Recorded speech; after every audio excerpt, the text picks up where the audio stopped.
6 p.m. Assalamu alaikum. This is Radio Pakistan. The news read by Kanuz Ashraf.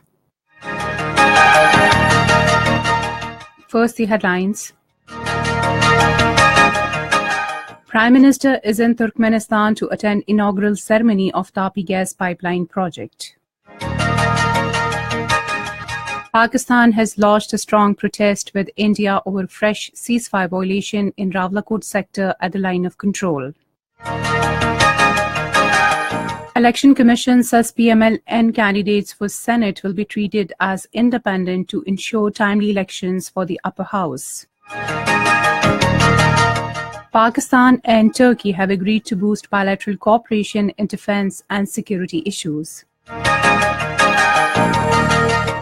Defense Minister says Pakistan maintains ties with Saudi Arabia and is also forging economic relations and counter-terrorism links with Iran. The third edition of Pakistan Super League begins in Dubai tonight. Another news in detail. Prime Minister Shahid Khaqan Abbasi has arrived in Turkmenistan to attend inaugural ceremony of Turkmenistan, Afghanistan, Pakistan and India gas pipeline project. At the airport, Deputy Chairman of Turkmen Cabinet received the Prime Minister and his delegation. Turkmenistan has completed construction of gas pipeline in its section under Tapi project, following which a groundbreaking ceremony is scheduled to be performed at the Turkmen border city of Sertabat tomorrow to take the pipeline to Afghanistan. The grand inaugural ceremony would be preceded by a steering committee meeting of the project's participating countries, Turkmenistan, Afghanistan, Pakistan and India at Mehri City in Turkmenistan. Pakistan has denounced the unprovoked Indian firing on the line of control in Rawalakot sector today that resulted in the martyrdom of one civilian. The Indian Deputy High Commissioner J.P. Singh was summoned to the Foreign Office today and strong protest was lodged with him. In a statement, Foreign Office spokesperson Dr. Mohammad Faisal said that despite calls for restraint, India continues to indulge in ceasefire violations.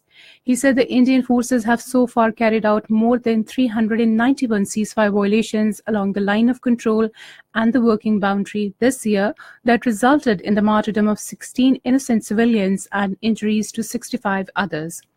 He said the unprecedented escalation in ceasefire violations by India is continuing from the year 2017, when the Indian forces committed more than 1,970 ceasefire violations.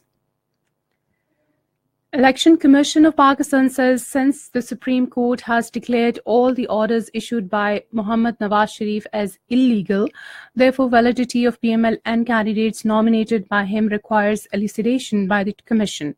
In an order issued by the Commission today, it said to protect the rights of the candidates nominated by Nawaz Sharif as well as other parties and independent candidates, ECP deliberated upon various options for conducting timely and smooth elections of the Senate and by-elections. After having gone through different options, the ECP decided that affected candidates will be treated as independent in order to conduct elections on time and to protect the rights and level playing field to all candidates. The respective returning officers have been directed to revise Form 33 and Form 54 of the list of contesting candidates. The Senate was informed today that the government has invested over 20 billion rupees and provision of broadband services in Balochistan. This was stated by Minister of State for Information Technology Anusha Rahman Khan while responding to a question in the upper house. She said the government is following a policy of providing ultra-high frequency internet services to every citizen of the country. She said such facilities are available in Mastoom, Zob, Sibbi, Kalat, Avaran and other areas of Balochistan. Pakistan and Turkey have agreed to boost bilateral cooperation in defense and security-related issues. The agreement came at a high-level meeting of Turkey-Pakistan Military Dialogue Group in Ankara. The two sides discussed all avenues of mutual cooperation in military training, education, defense, industry cooperation, regional security, and fight against terrorism. They deliberated upon areas of mutual interest, including security, counter-terrorism, and prevailing regional environment, particularly with reference to Middle East, South Asia, and Afghanistan. The HLMDG is the highest level of institutional mechanism between Pakistan and Turkey, mandated to charter policies and action plans to promote ties in the defense field. This is Radio Pakistan. Defense Minister Khurram Dastagir says the government has pursued a strategy that balances its geopolitical ambitions with our geo-economic interests. Addressing a seminar in Islamabad today, he said Pakistan is striving towards a stable neighborhood, especially for the China-Pakistan Economic Corridor to succeed. The minister said Pakistan's Middle East policy in recent years has been a balancing act between Saudi Arabia and Iran. He said Pakistan maintains an ideological affinity besides deep military and economic relationship, as well as strong ties with Saudi Arabia, and is also forging economic relations and counterterrorism links with Iran. Interior Minister Ehsan Iqbal has said despite limited resources, Pakistan has achieved unmatched successes in the war on terror. Addressing a function in Islamabad today, he said the back of terrorists has been broken. He said the international community, despite spending trillions of dollars in Afghanistan, could not register the sort of success achieved by Pakistan. He said our security forces rendered huge sacrifices in war against the menace. He said police played frontline role in this war and efforts are afoot to further improve its performance. Amnesty International says the world is reaping the terrifying consequences of hate-filled rhetoric that threatens to normalize massive discrimination against marginalized groups.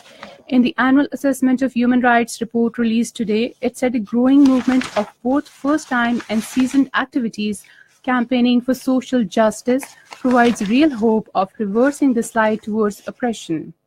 The report, titled A State of the World's Human Rights, covers 159 countries and delivers the most comprehensive analysis of the state of human rights in the world today.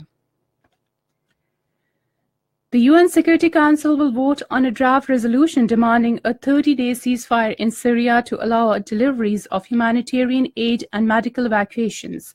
The push for a vote came after UN Secretary General Antonio Guterres called for a halt of war activities in eastern rebel-held enclave at Ghouta in Syria, which has come under a fierce bombing campaign by the government forces.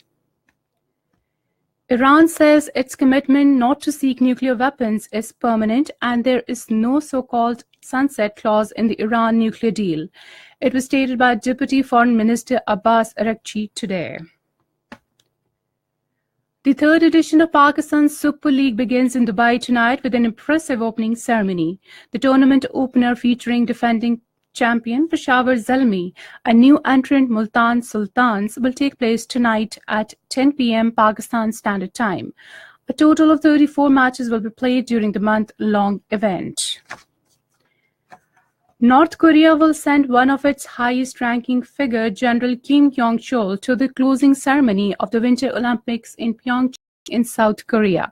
North Korea's attendance at the Winter Olympics is seen as a thaw intense relations between the two Koreas. And finally, the weather report. Mainly cold and dry weather with partly cloudy conditions is expected in most upper parts of the country during the next 12 hours. However, light rain with light snow over the hills may occur at few places in Malakand Division and Gilgit-Baltistan. To end the news, headlines once again.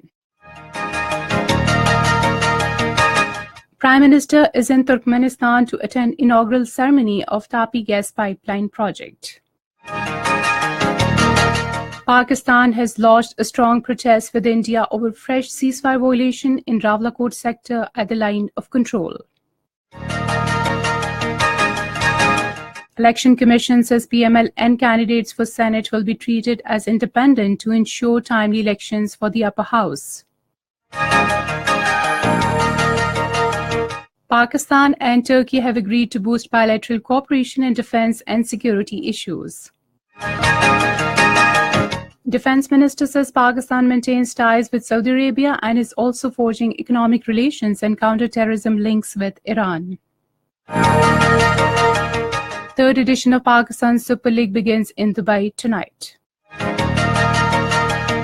And that is the end of the news. For more news and analyses, log on to our website, radio.gov.pk, and also watch live video streaming of our bulletins on the link facebook.com Radio Pakistan News Official.